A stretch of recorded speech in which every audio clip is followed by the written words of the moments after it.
All right, y'all. So I'm back at it again. I saw these two signs. They're super cute. Saw them on Hobby Lobby's website, and they didn't cost too much. They were only $1.99, but I thought I could make something that popped just a little bit more. So here we go. I am using Dollar Tree products, this little wooden sign, and these hot cocoa cutouts. I thought they were super cute. I simply started out by painting them. I did red on one and green on the other. Now you do notice that I am only painting about two-thirds of the way up.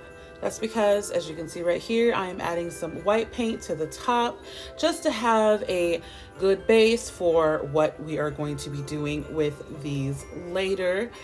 And once they are all painted up, I let them dry and move on to the next step.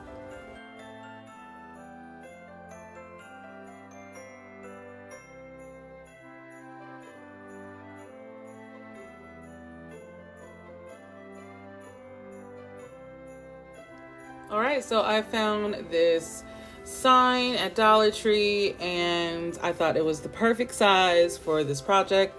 So all I am doing is taking my Hobby Lobby scrapbook paper and I am cutting out the paper that is going to go around the sides of this and on the front. Now you could paint this if you wanted to. You don't have to do this, but I really love this paper. I thought it was really pretty, and I thought it would look more finished with the paper than if I painted it.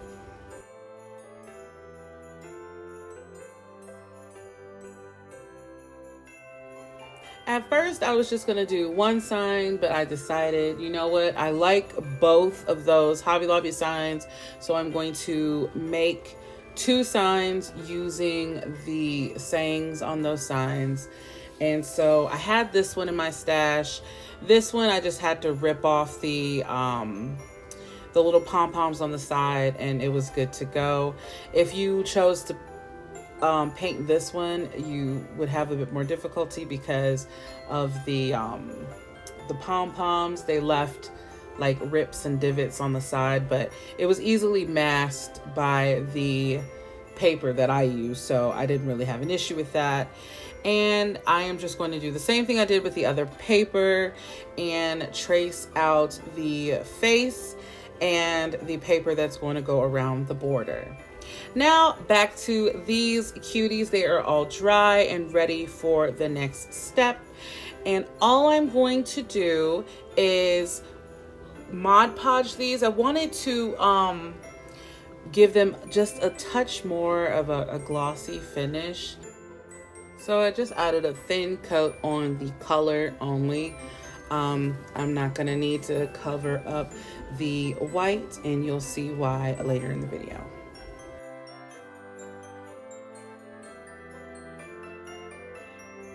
Usually I use Mod Podge to glue stuff down, but this time I decided to use a glue stick, and it was definitely there was definitely less bubbles this way, so I would recommend just keeping a glue stick on hand for when you are trying to glue down some paper.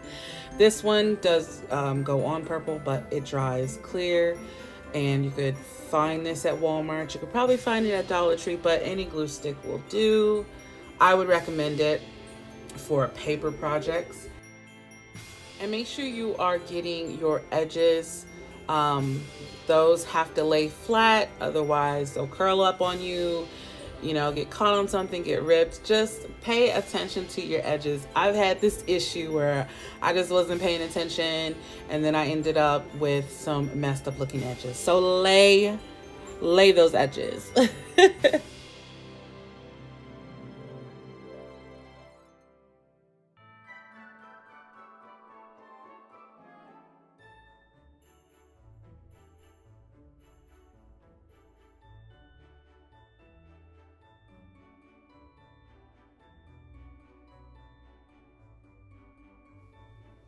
So you don't have to worry about getting your paper cut exactly.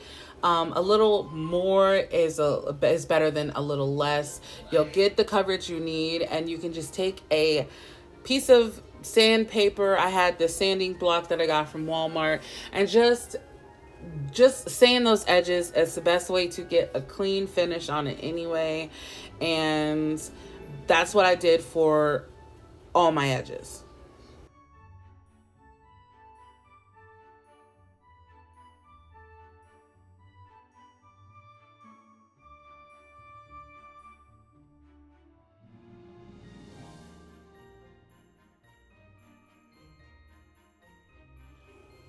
Now, you could simply glitter these up, but I am extra. Y'all know I'm extra.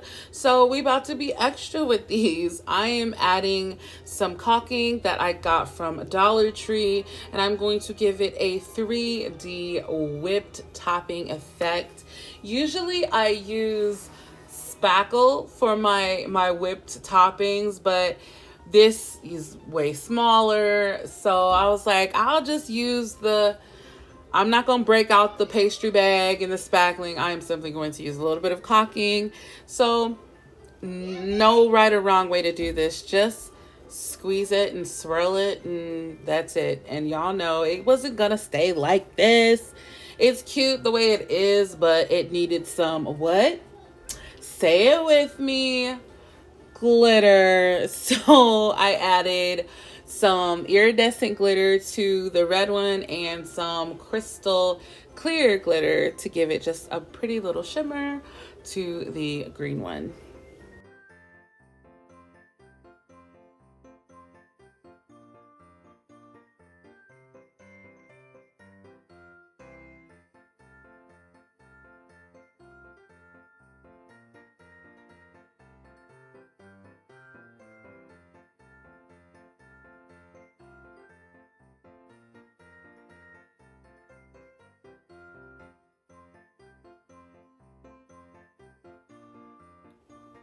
Now I am simply laying down my vinyl and just getting a good look at this before I hot glue the wood shapes down.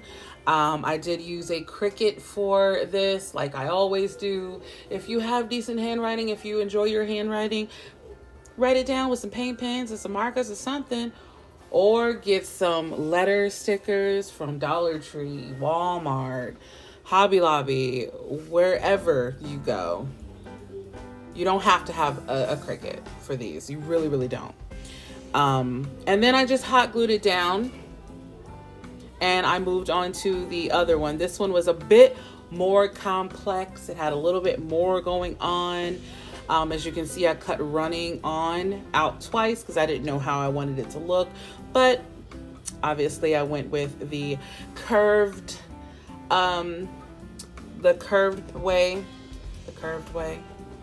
the way I typed it. You see what I see right now. Okay, so I went with that one and laid everything down. I ended up messing up the second part of my vinyl, so you don't see me lay the Christmas movies down at that space right there that I'm pointing at, but you'll see it in the end. It looks good in the end.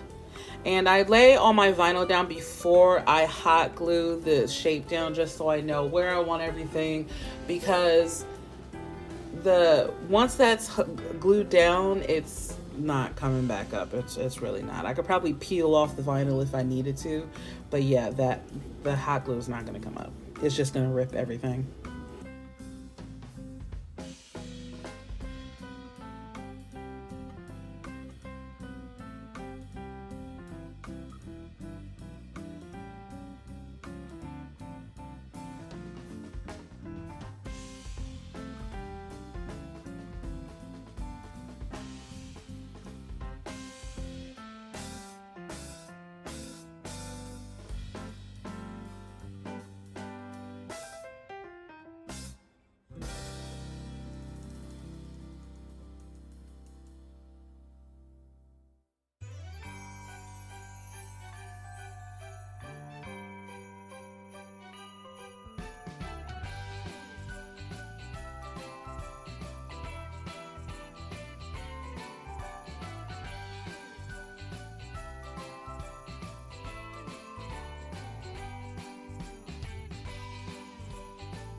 that was it for these. They were so easy to make, and these didn't take long at all. Thank y'all so much for watching this video. Please let me know which one y'all like the best. I can't decide. I love them both so much. Thank y'all so much for watching, and I will catch you in the next one. Bye.